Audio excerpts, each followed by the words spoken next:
So welcome back, everybody. In today's episode, we're going to be doing some stump digging with our new Bobcat E35. So I'm pretty excited about this episode, and here's the reason why. Whenever I bought my Bobcat, it came with a 24-inch bucket, was my main bucket that I purchased, and I also purchased a 12-inch bucket and a 36-inch grading bucket. They did not have those in stock at the time, but they just showed up. So today I'm gonna show you how quick and easy it is to change the buckets off with this quick coupler right here. It's a 1-pin design, super simple. And we're gonna go from the larger 24-inch bucket down to this, and we're gonna dig some stumps and a tree. Now, these are not massive stumps, but they're pine stumps. More importantly, sand pine stumps, and they have crazy roots. If y'all just recently watched my video where I dug a few of those trees, I could not believe the size of some of those roots. On a 12 to 14-inch tree, there was 8-inch diameter roots and stuff that was so hard to pop, so hard.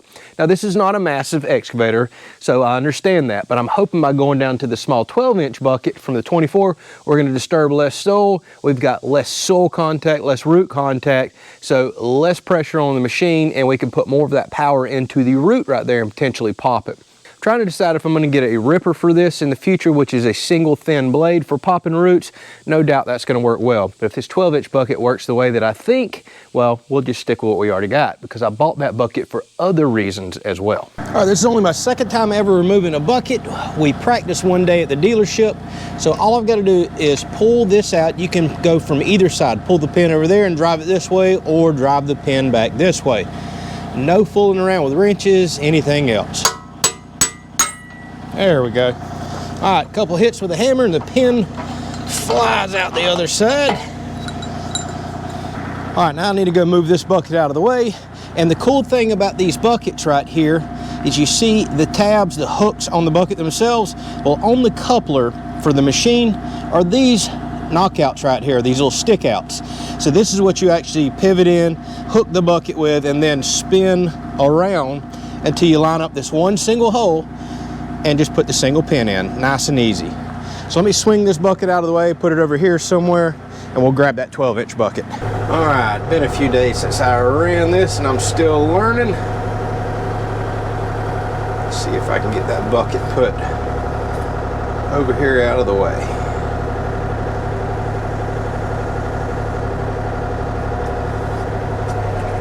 Okay, that wasn't difficult.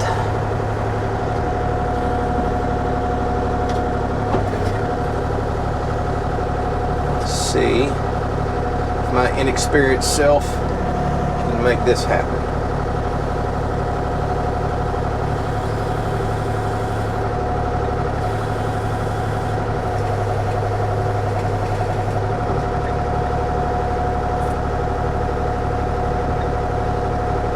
All right, you see how I was able to hook it, use those hooks to my advantage, and then you have to push down into the bucket. Let me see if I'm lined up or not.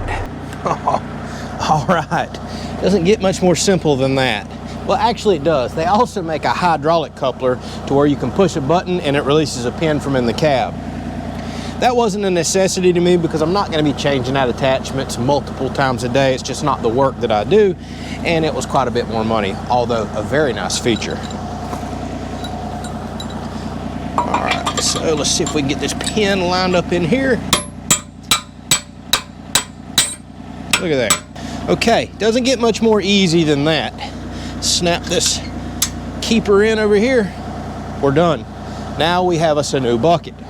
Now it's worth noting this technically isn't the proper trenching bucket for this machine because it's more narrow than the thumb is, which means whatever trench I'll be digging, the thumb pin is going to be scraping down the walls. You can do that, but you're just putting extra wear and tear on your machine and shoving even more sand all in these greasable joints.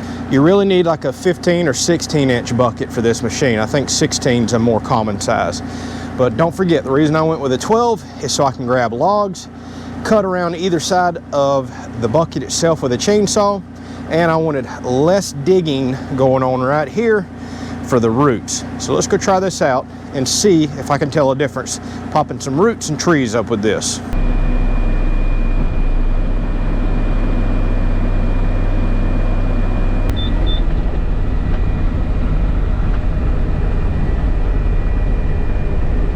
All right, so if you look out here in front of me, these are the trees that I have been digging out because they are in a power line right away, and we had an issue where one of the trees was actually touching the power line and arcing off. Now this particular tree had the top blown out by a recent storm, so it already is ugly, not looking good. We're going to get it out of the way. Now we're going to move on to some stumps, some trees that I cut down last year. The stumps are in my way for mowing. I've had really no way to get them up until now. Pop a few of these limbs off so y'all can see what I've got going on here. Alright, I know it's kind of shaded, but let's get in here and see if we can pop some roots. I learned my lesson on the last one. I'm going to get out a little further from the tree. Alright, there's a root right there.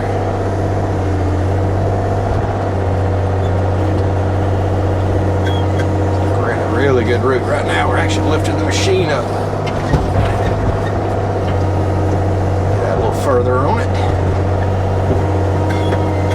It was trying to come, but it must be a big root.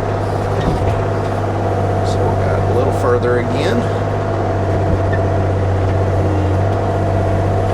Alright, looks like we popped something right there.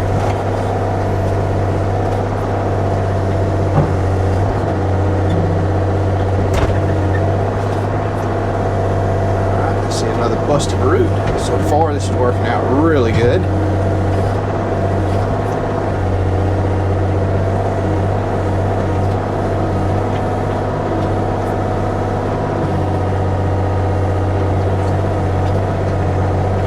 Digging around this side for some roots. Oh yeah, I'm really liking the way this 12-inch bucket's digging. There's that really big root. Got it looks like.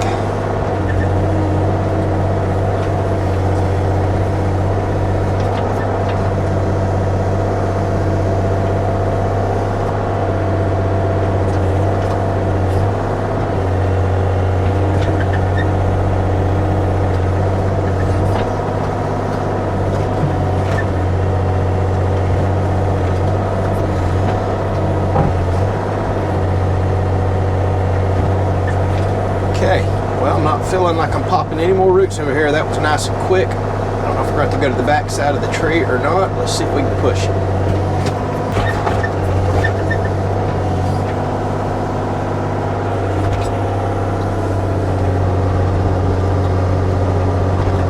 Might have just got it that quick. These were fighting me so much harder than that the other day. I don't want to pull the tree into me, but we can go ahead and lift it now. Let me see if I can pull it up.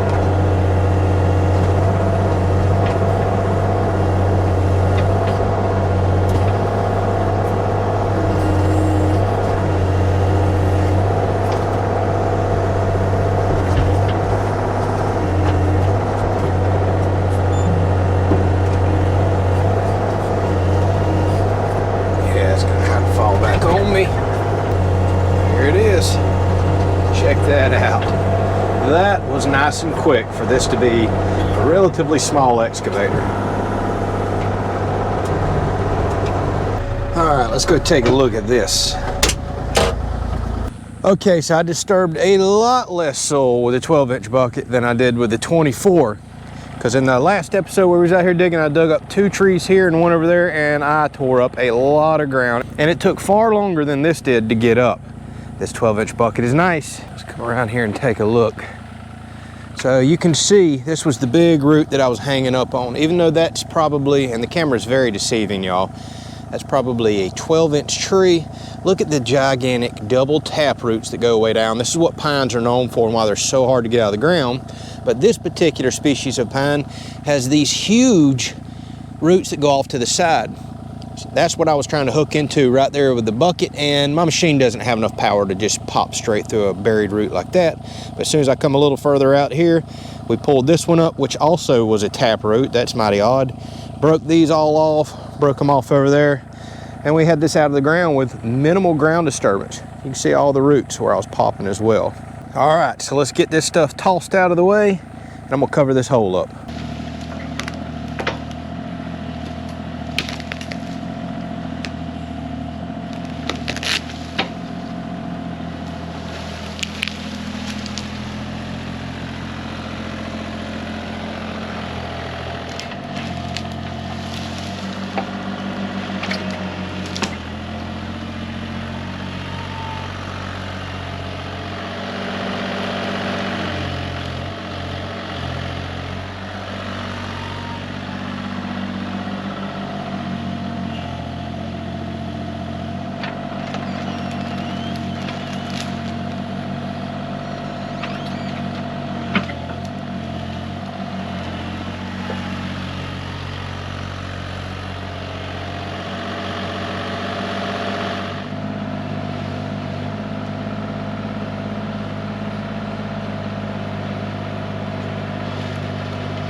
All right, so if we come along here, these are some trees that I had to cut out all through here a year or two ago because they were going to touch these power lines, and I tried to get ahead of this before we got a storm, and well, we break power lines, lose our power. So the camera can be deceiving. Decent sized stump right there. Another one right there. And then they go all throughout here. Some of them that are way off the path like that, I may not worry with. Some that are getting really close to where I mow like this, we might go ahead and pop out. And then this down here is probably for sure my biggest one. Probably talking 14 inches at the base there. Now what's gonna make these a bit difficult is, I'm gonna have to really get at the roots, although they've been dead for a year or two, so the roots shouldn't really be that robust. But I don't have a tree attached to these, so I don't have no leverage to push them over like you just seen me do. So I'm probably gonna have to do a little more digging or busting up here.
Say that worked better than expected. Obviously those roots are a little rotten. They were easy to pop, and I was able to pull that right up without disturbing much of the ground. Yes.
one job done. Man, it is so nice having equipment. It makes jobs like that so easy. Oh, I love equipment. All right, y'all, I am really enjoying my new Bobcat. I'm happy I got it. There is so many more things I need to do on the property. And y'all, today was mainly the test of my little 12-inch bucket. Like I said, I mainly got it for holding up firewood logs, but I figured it would be good for digging up some stumps. And boy, did it perform great. I can definitely tell the difference between that and the 24-inch, especially on how much dirt I disturb and how much I have to go back and try to level out with the tractor or use the dozer blade, all that good stuff. You know, so one tree, and I forget how many stumps today, popped out super easy with that. This is not a heavy-duty machine by no means, but that was no problem. I'm gonna be very careful digging stumps out with a machine this size because that's how you can bend and break stuff. It's taking it nice and easy today. We're definitely going to have some bigger stumps in the future. I'm curious to get out to some oaks and other types that we definitely are, that have more shallow roots but broader roots. But typically those are smaller from what I've seen from trees that blow down. So I think we're going to have to work around it for a little while longer, but I think we're going to have easier roots to pop. Not some of these 6 and 8-inch type roots that I'm seeing on these crazy pine trees. Plus those tap roots go way down. And I'm surprised this has the power that it does just to pluck them right out. All right, this was an enjoyable episode. Anytime I get to come out here and play with my equipment, let's call it like it is, playing. Oh, I have a blast. I'm like a grown-up kid in a sandbox around here, except my Tonka toys got a little bigger. All right, I've got a pile more jobs planned, including some big jobs to start using all this equipment on. We'll catch you on the next one. Thanks for watching.